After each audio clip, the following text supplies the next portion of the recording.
Hey guys, and welcome to LBB 91 Coaching, where we help you guys transform, grow, and heal. Today, we're talking about what happens when you don't text the dismissive avoidant back. Well, let me let you know quickly and succinctly. The dismissive avoidant tends to assume that actually they're probably being a bit too clingy and they're going to start detaching. Yes, dismissive avoidants tend to feel like they don't want to have to rely on somebody else in any given situation, and they don't want to ever feel like they've overexposed themselves or made themselves too vulnerable. So the moment they start feeling any form of rejection, they immediately are going to begin to emotionally detach from the scenario. So if you don't text that dismissive avoidant person within a few hours, they may start going into that particular mindset and begin to assume. So today I'm going to explain a little bit more about why that happens and just a little bit about what they could potentially do as well to also begin to heal that particular attachment style as well. So before we go anywhere further, make sure you guys are liking you're liking, you're sharing, you are subscribing, and you're clicking on that wonderful bell button for the notifications of the uploads. And don't forget to hype this video up as well.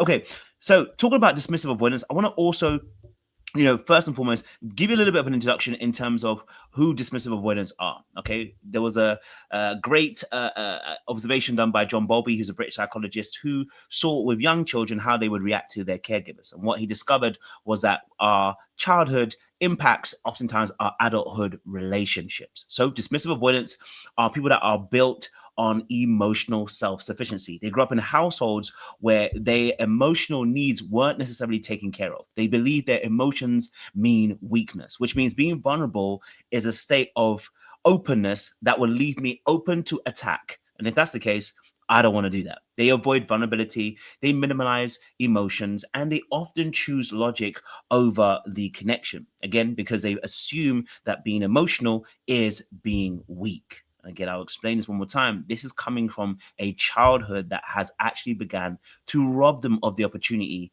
to be able to express themselves emotionally. When they learn that expressing isn't actually safe, independence is rewarded and vulnerability will be punished.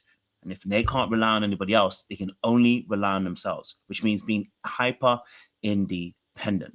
And so they suppress their emotional needs to maintain control of a relationship. So imagine you don't text them, they're thinking immediately, I can't allow myself to feel like I miss you. I can't allow myself to feel like I need you. I can't allow myself to feel like this hurt me because I feel like I'm being rejected. No, I must maintain control of this established relationship and do so by emotionally detaching. And so we equate emotional distance with safety, and then they protect their pride at the cost of the intimacy. So let's take a little bit of a scenario. Imagine you are in a situation where you're faced with silence or uncertainty. Someone hasn't messaged you for a good few hours. And if you're somebody who's dismissive avoidant, you're probably going to emotionally detach. And it's your self-defense mechanism. You're used to doing it. And it appears to work because actually, when you begin to emotionally detach, oftentimes you might find the other person starting to ask what's wrong, chasing after you, right? This is what we call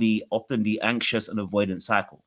You may get another person who's probably fearful avoidant who may also mirror your particular behavior. But let's just take that example. You haven't been texted for a good few hours. You're wondering what's going on. Let me break you into what happens in the mind of the dismissive avoidant. They tend to often think things are actually on purpose. Like they can assume that the other person is doing this purposely. You haven't texted me on purpose. If you're busy doing something, you could have spent your time just sending me a quick text, but you haven't, which means you've chosen to do this. And so oftentimes they look at the intent versus the impact. And they look at the intent as often being manipulative or purposefully trying to hurt them. Again, this comes when you also are someone who hasn't worked on the emotional connection aspect or allowing yourself to empathize with situations that happen. Okay. So they will see the silence as somebody not caring about them. Because if you did care, you would have taken the time to think about this, right? Because for the avoidant, when oftentimes they're doing something, it is chosen behaviors that we're doing, where we choose to do those things. So you must be choosing it too.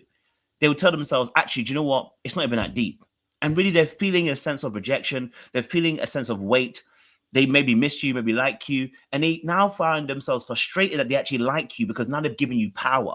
Because they oftentimes are are involved in some level of a power struggle between yourself and them. They will distract themselves, gym, work, Netflix, eating, whatever will help kind of erase that feeling of having to sit in what they're sitting in and actually feel what's going on with them. And so that will be the best way for them to actually begin to, I guess, in some sense, be able to not feel those feelings. And so deep down, there's a quiet thought that lingers. If they liked me enough, they would. Which is goes back to that theory by, I think, is it Robert? There's a young lady, I can't remember her name. I've forgotten her name, but she says let them theory, and avoidance really will let them and tell them, listen, if they really wanted to, they would. Now that's not necessarily false or wrong in terms of if they wanted to, they would, but there are circumstances where things happen. There are circumstances where people have their own traumas and their own weaknesses, which also will aid them and abet them in their particular behavior. So their avoidance isn't necessarily to be a bad person, but the avoidance is to avoid the vulnerability and that feeling of them not having control over their emotions. That feeling of you're pulling this out of me, and I find myself being frustrated because you have a level of control that I don't want you to have over myself. And really and truly, that is what we call emotional regulation, the ability to regulate yourselves in stressful moments. The avoidant believes they're being regulated, but what they don't recognize is by actually turning off the receptors to connecting with that person, you're actually not regulating. What you are doing is you're shutting down. And shutting down is a part of when you're unable to process what you feel in that immediate moment. So that overwhelming feeling of emotions and you shut it down is a great example of not being able to process your emotions in a way that would be conducive and healthy to keep the connection with somebody alive. Instead, you emotionally detach.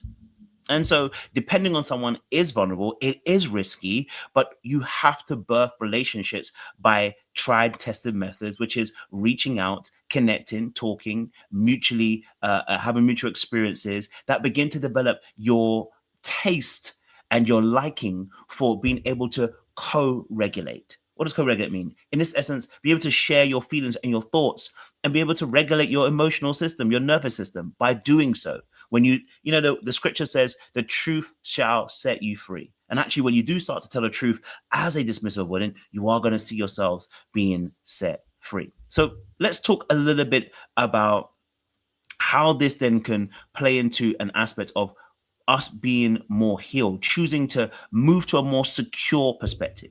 I think number one, you've got to be honest with yourself. Admit that you care. Them not texting you hurts your feelings. It's in your soul, and I'm with you. Okay, all right. Stop pretending that you're above that feeling. You're not. It hurt you. It feels like rejection. Tell them the truth. When you didn't text me for the last few hours, I did think about it, and I was thinking whether you cared or not. And I can recognize that maybe that's not necessarily the truth, but that's how I felt. Right? Don't confuse your emotional distance with you being at peace. Yes, you have detached yourself, but you're not actually at peace. And it feels like peace because that's been your greatest tool of safety in the past. But calm doesn't necessarily mean disconnected. Means calm doesn't necessarily mean connected. You can be disconnected and discombobulated in some essence, right? And actually not involved presently with that particular feeling, thoughts, and also that relationship.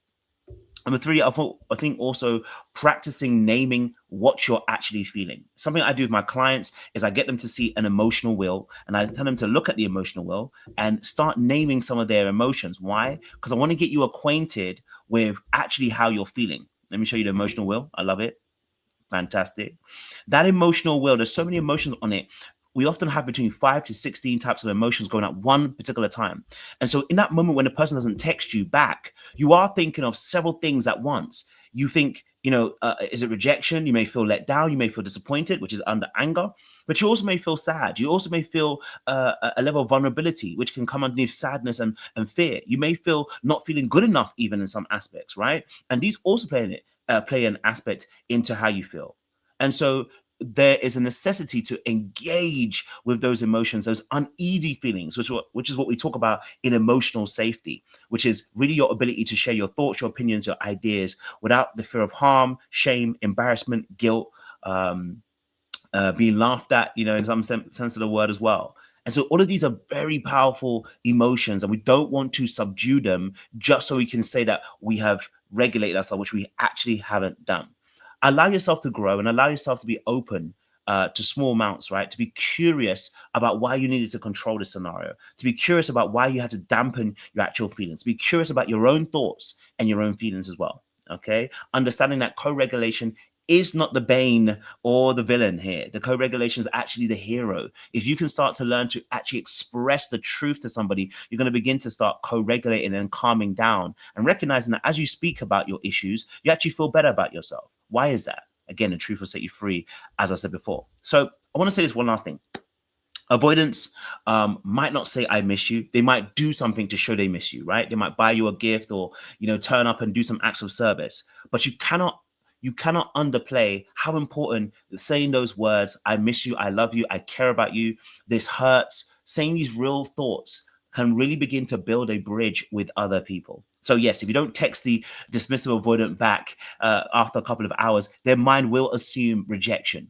And that will then lead them to emotional detachment. But I want to let you know, if you are a dismissive avoidant, there is a chance to grow, to transform, and to heal. That's what we do in our coaching practices. So if you're new to the channel, do me a massive favor. You're liking, you're sharing, you are subscribing, and you're clicking on that wonderful bell button for the notification of uploads. And please, let's not be trying to dodge the connection. Let's look at engaging it now to transform, to heal, and to grow. Your favorite coach here, and we'll see you very, very soon.